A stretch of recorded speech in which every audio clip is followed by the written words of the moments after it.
Espiritismo e Evangelho, com Gilton Carlos.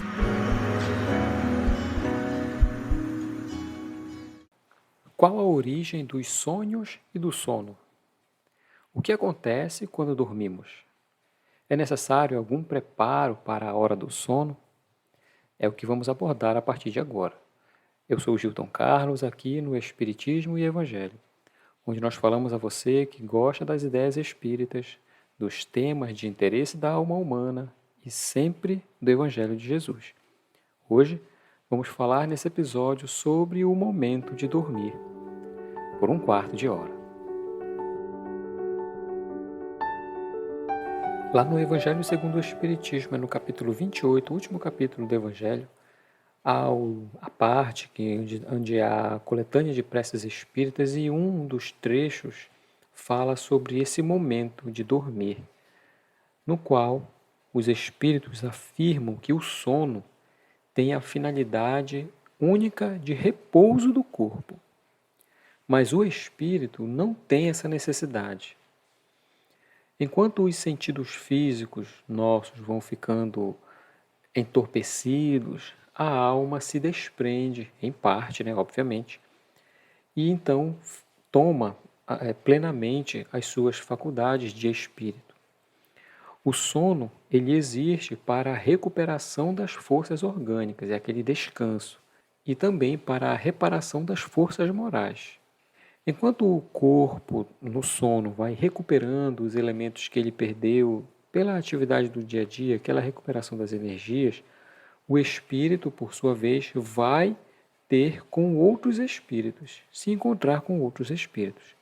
Então, ali nesses encontros que acontecem durante o sono, o espírito vê, ouve, recebe conselhos, novas ideias, que ao despertar estão impregnadas nele e que são acessadas em momento oportuno através da intuição.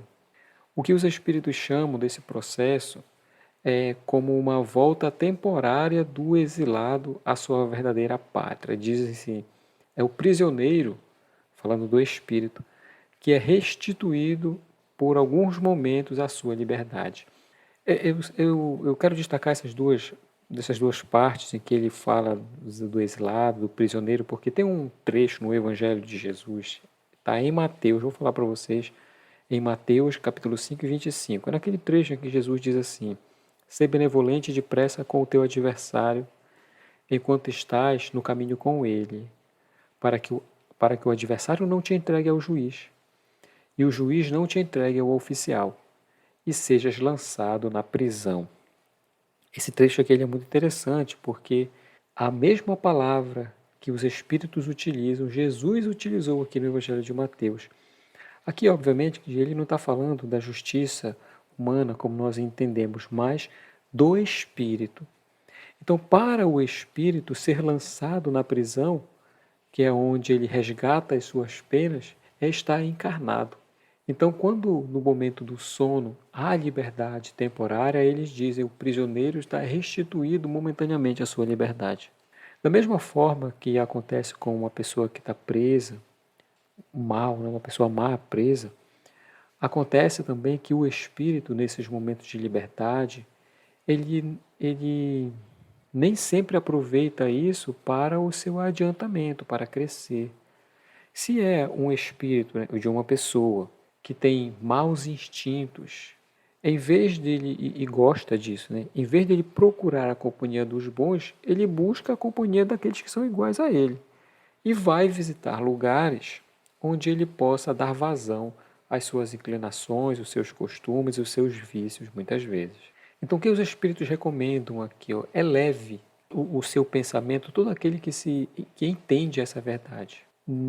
À medida que o sono vai se aproximando, e peça conselho dos bons espíritos, daqueles seus familiares de boa memória, para que eles, já desencarnados, venham lhe ajudar, lhe encontrar naqueles momentos, naquelas horas poucas de liberdade que nos são concedidos. E então, ao despertar, dia seguinte, nos sentiremos mais fortes contra o mal, contra as más influências, com mais coragem diante das adversidades.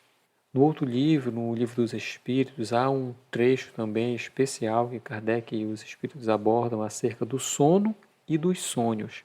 Numa pergunta de número 400, o Kardec pergunta se o espírito, quando encarnado, ele permanece de bom grado ali no seu corpo? Olha a pergunta que ele faz, e aí os espíritos respondem, fazendo novamente, né, a referência àquela questão da prisão. Diz assim, olha, é como se você estivesse perguntando a alguém encarcerado se ele fica contente preso lá. Então, o espírito, quando está encarnado, ele aspira constantemente a sua libertação. E tanto mais deseja ver-se livre do seu invólucro, do seu corpo, quanto mais grosseiro é este. Então, o que isso diz? Qualquer momento em que há um entorpecimento das faculdades no corpo, o descanso ou qualquer coisa assim, o espírito se desprende. Só para adiantar, esse desprendimento Kardec chama emancipação da alma. André Luiz chamou desdobramento. Desdobramento é uma palavra mais comum que se vê no meio espírita, mas Kardec utilizou o termo emancipação, que é a alma ficar livre quando desses momentos. Na pergunta seguinte, 401, ele fala se durante o sono a alma repousa, conforme o corpo também repousa. E os espíritos dizem não, o espírito nunca está inativo. Durante o sono, esses laços que o prendem ao corpo se afrouxam, e então, como ele não precisa mais da sua presença, o corpo não precisa mais da presença do espírito naquele momento, ele se lança pelo espaço, usa um termo assim, que é encontrar aqueles outros que lhes são caros e ter as suas conversas, o relacionamento com eles. E, então, na questão seguinte, Kardec faz uma pergunta prática, dizendo como é que nós podemos perceber a liberdade do espírito durante o sono, porque nós estamos dormindo, temos consciência. Como é que a gente sabe que isso está realmente acontecendo? Essa é a pergunta que ele está fazendo. É a número 402. E os espíritos respondem, pelos sonhos. Quando o corpo repousa, acreditam, o espírito tem mais faculdade do que no estado de vigília. Ele se lembra do seu passado e algumas vezes prevê o futuro. Adquire uma maior potencialidade e pode entrar em comunicação com outros espíritos e até deste mundo e até de outros mundos. Frequentemente eles dizem, né, a gente fala assim, eu tive um sonho louco, um extravagante, um sonho horrível, um pesadelo, mas não teve nada demais, de verdade. Aí ele diz, isso é um engano, porque esses sonhos, esses pesadelos, frequentemente são uma recordação dos lugares e das coisas que foram vistas durante o sono, ou de coisas e lugares que serão vistos em outra ocasião, ou até mesmo em uma outra existência. Quando o corpo está naquele estado de entorpecimento, né, o espírito ele trata então de se livrar desses laços e ir, eles dizem o termo assim, investigar, né, o passado ou o futuro. O sono liberta a alma parcialmente do corpo. Então, quando dorme, a pessoa se acha por algum tempo num estado em que ele ficará permanentemente depois da morte, que é a liberdade do espírito, em outras palavras. Acontece, então, em resumo, para a gente entrar no ponto principal, é que alguns de nós, quando dormem, vão então para junto dos seres que lhes são superiores. E com estes seres nós viajamos, por aí conversamos, nos instruímos. E aqui é que está uma chave deste tema. O que fazer para ir ter com esses espíritos superiores durante o sono? A resposta é bem simples. Basta se preparar. Essa questão de se desligar do corpo durante o sono é uma forma até de nos ensinar a não temermos a morte, porque é isso que acontece durante o desencarne. Por isso diz um provérbio, um sábio, que todos os dias nós morremos, que é no momento do sono. E isso, obviamente, nós estamos falando aqui dos espíritos elevados, que aspiram posições superiores, porque dizem eles, o que toca à grande maioria, os espíritos inferiores, quando dormem, então vão a mundos inferiores à Terra, onde chamam os seus velhos amigos, as suas velhas afeições, em busca de prazeres, como já falamos, isso aqui no Livro dos Espíritos, mas como foi falado no Evangelho, em busca de prazeres, de sensações mais baixas até do que se encontram aqui quando no estado de vigília, encarnados, né, em que se comprazem. Ali, nestes situações, estados inferiores do mundo espiritual, vão reunir informações de ideias, de doutrinas mais vis ainda, mais desprezíveis, os espíritos usam essa palavra, do que aquelas que normalmente são ditas aqui. Aí vem um outro ponto que é a questão das simpatias e das antipatias que às vezes não são explicadas com muita clareza. É que durante o sono nós nos ligamos àqueles com quem estivemos por aquelas horas, seja de alegria, seja de prazer, e da mesma forma as antipatias que nós sentimos por algumas pessoas, elas se explicam pelo fato de nós sentirmos intimamente que aquele ser tem uma consciência divergente da nossa. Nós os conhecemos, embora nunca os tenhamos visto. E esses encontros, essas percepções acontecem com frequência durante o sono e acabam por ter a sua consequência e a sua percepção durante a vigília, ou seja, quando acordados. Assim, o sono, dizem os espíritos, tem uma influência muito maior na nossa vida do que a gente supõe. É graças ao sono, ao descanso do corpo, que nós, quando encarnados, podemos estar sempre em relação com o mundo espiritual. Por isso é que os espíritos superiores, eles dizem, vem, assentem de bom grado, reencarnar entre nós, porque, embora estejam aqui no mundo inferior, todos os dias eles conseguem se desprendendo e retemperar o seu ânimo, o seu estado, no bem localizado nos planos superiores. O sono é a porta, portanto, que Deus abriu para que eles possam ir ter com seus amigos que ficaram lá.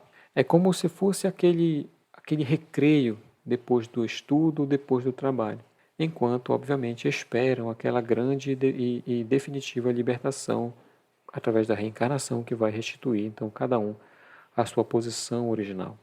O sonho, ele é a lembrança do que o espírito viu durante o sono. Notai, por exemplo, que nem sempre a gente sonha. Mas o que isso quer dizer? Apenas que nem sempre a gente se lembra do que viu, ou de tudo o que foi feito enquanto a gente estava dormindo.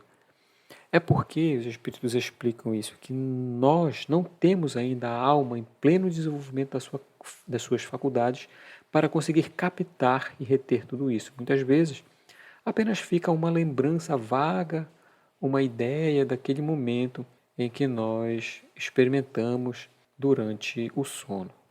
Acontece também que os maus espíritos se aproveitam desses sonhos ou do sono para atormentar as almas fracas e também com as suas dívidas, com os seus complexos. Mas voltando aqui à questão essencial que nós estamos falando, quando os espíritos afirmam que alguns, quando dormem, vão para junto dos seres que lhes são superiores. Com esses viajam, conversam, vão se instruindo. Então a pergunta novamente, né, o que fazer para estar com esses espíritos superiores durante o sono? E a resposta novamente é o preparo, se preparar e termos a ação da vontade como uma base para isso. Lá então, nessa parte final do Evangelho segundo o Espiritismo, na coletânea de preces espíritas, há uma sugestão de prece para a hora de dormir. O conteúdo da prece é assim: repetir ou falar, afirmar que a alma vai estar por alguns instantes, algumas horas com outros espíritos, no momento do sono, e que venham então os bons para me ajudar com seus conselhos, com as suas orientações. Pedir ao anjo da guarda que, ao despertar, conserve uma impressão daquele convívio que seja durável e que seja salutar. Apenas isso. o hábito, a disciplina e, acima de tudo, a boa vontade para recolher o bem, logo responderão positivamente a esta prece singela, mas de grande efeito no nosso dia a dia.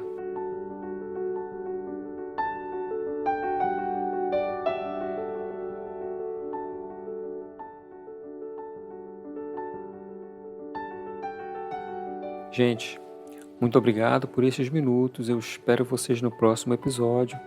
Quero deixar aqui um abraço especial a todos que nos escutam na Holanda e na Argentina. Obrigado por nos acompanharem. Se você gostou, clica no botão de curtir ou então de seguir do seu agregador e assim eu consigo saber aqui se você está gostando do conteúdo e de onde você está nos escutando. Pode nos seguir lá no Instagram também, no Espiritismo e Evangelho, ou no meu pessoal, Gilton Carr. E na postagem eu vou colocar as referências que eu utilizei para elaborar esse episódio. Mais uma vez, muito obrigado, um abraço a todos e que Jesus os abençoe.